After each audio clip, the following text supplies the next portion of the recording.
And welcome back to TBS Presents Sport Magazine on radio. I'm John Daly. The athletes of the Pac-12 Conference are making themselves heard. They are giving the conference and the universities demands before they will play in the fall. Let's get more perspective on this. Richard Anzalone is my source for the Pac-12 and especially USC athletics. He joins us from Southern California. He is also the husband of my co-host, Susan Anzalone, on Undercover Jetsetter. Richard, welcome to the show. Thank you very much, John. It's my pleasure. I look forward to having a conversation with you today. I'm looking forward to it, too. So do you think there will be football and other fall sports in the Pac-12 at all? I just read the latest news, and it's 50-50. It's probably actually 40-60 no. But it all depends on what's happening. 13 UCLA football players have tested positive, and California has really been strict. So, it's going to go state by state.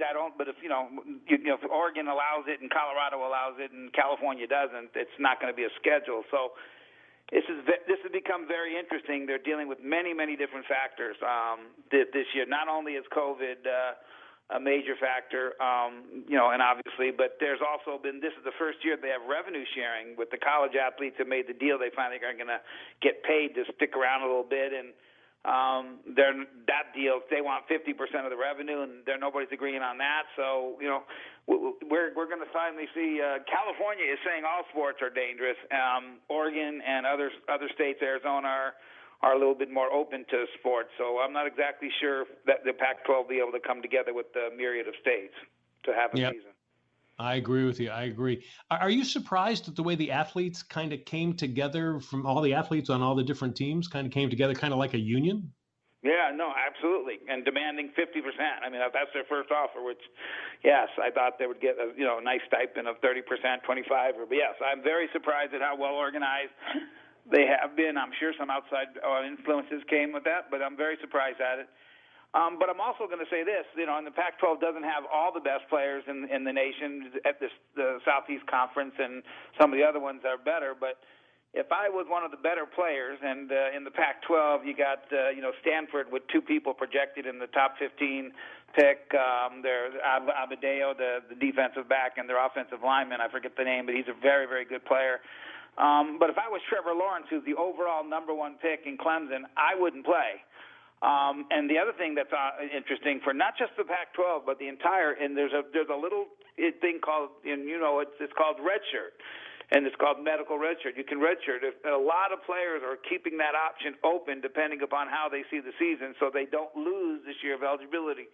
The ones who can play pro, of course, won't take it, but the ones who are borderline will take it. So maybe they have a shot. So I don't know if it'll play. I think it's less than 50-50, that shot that we'll see college football, because you can't put a bubble. They've got this new helmet they're talking about for college, and the pros, I think, are going to work on it. The model right now is the NBA. The bubble's working, but as it said in the article I read, and Dan Weber, in case you want to know, he's a really great writer, an old-time guy, been writing for years for 24/7 Sports now, but he's been writing for a lot of not just USC, but a lot of. You can't put football in the bubble. I mean, I think you can, but not college football. Maybe the pros you can, but you got to. They're not going to do that. So, UCLA USC game, which is supposed to be September 27th, is already pretty much gone. They're going to move it to the end of the season. So I don't know. Well, it doesn't look great, John.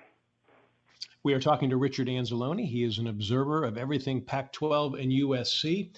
Richard, when you touched on that about the medical red shirt, if it does come back, not only do you have the college seniors, but you got incoming college freshmen. You're going to have some jam-packed teams there if they do continue to play. What do you see happening there? Do you see a lot of maybe the freshmen get a chance to go and transfer to other colleges? Yeah, correct. I could see you could actually have a shot for parity, a little bit like there's not like if Alabama, if this thing turns out to be, and they decide the pros won't take the red shirt. The ones that are going to go are still going to go. They just won't play this season, and they'll have to judge them from on combines later in the spring.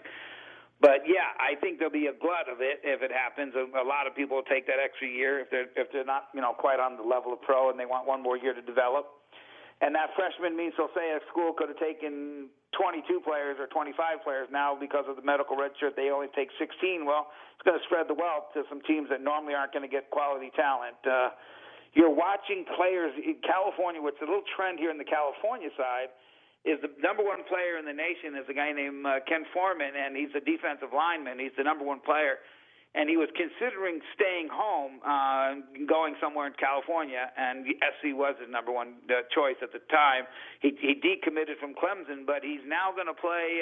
Looks like he's going to go to a state that has a shot. I think he's going south. I think he's going to Georgia or Alabama to play high school. It was last year high school. He's going to get out of California because high school is for sure canceled.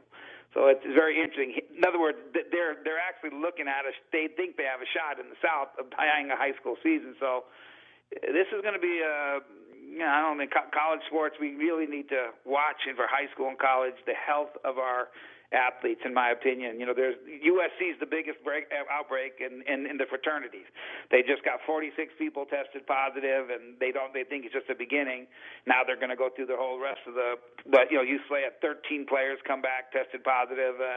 They're back now off of and their quarantine, but I don't know. They're not getting paid. The schools are closed. I think it's a very small chance, and if I was a top athlete, like I told you, LSU, by the way, has 5 of the top 10, and almost every board picks will be LSU players, and and they'll probably all go to the pros. So they won't even get their Ohio State's quarterback transferred there, and for 1 year, and I don't even think he'll get a snap. So this is an interesting year, and we're all going through a change. Not only us, the athletes, but we are as well. Mm-hmm. Let me ask you this. We got about a minute left here. I did a commentary a few weeks ago where I showed that the possibility that college sports may never come back because of all this. What do you think of something like that? Am I a little overboard there, or do you think that? No, you're not overboard, and you're not, and you're, because most people think you're talking about just COVID. It's economically, like here it is. They're saying the football season may not happen, but it's 50, whatever the revenue is, the players 50%. Well, without football actually, college football makes more money than the NHL. So it's the money maker for colleges. Without college football, there is no revenue. So if they're hurting on budgets, they're going to have to eliminate sports or cancel them, as you said. I mean, it's not just COVID. It's right now. We're going to have to, back to these schools. Got to get back to fun. I mean, you just see new lawsuits with Yale. USC is getting sued. They're just people are saying they're not getting the education. They want some of their money back for the education online. They don't feel they're getting the same quality of education. Yet they don't want to go back to school, but they don't feel like that what they're getting online is worth the money they paid. So there's a lot going to happen, and I think, John, you may be right because you factor all the you're not factoring in just COVID. You have all the factors, I think, on your prediction. If I know you well enough, that's why you said that. It's going to definitely change. I think you're right. Definitely so. All right. We've been talking to Richard Anzalone, a big fan and a keen observer of the Pac-12 Conference and the University of Southern California as well. Richard, thanks for being on the show. Thank you very much, John. I appreciate it. It's been a pleasure. Thank you. We'll have you back again. Appreciate it. Thank you. Look forward to it. Bye-bye. We are just getting started. TVS Sport Magazine is back. Great stories and all that a sport magazine should be. Go to tvssportmagazine.com. It will soon be back as a monthly publication as it was for more than 5 decades. That's tvssportmagazine.com. Now, you got a question, opinion, or suggestion for the show, drop us a line at tvstvnetwork@gmail.com. When we come back, we get the view from Boston in this crazy summer.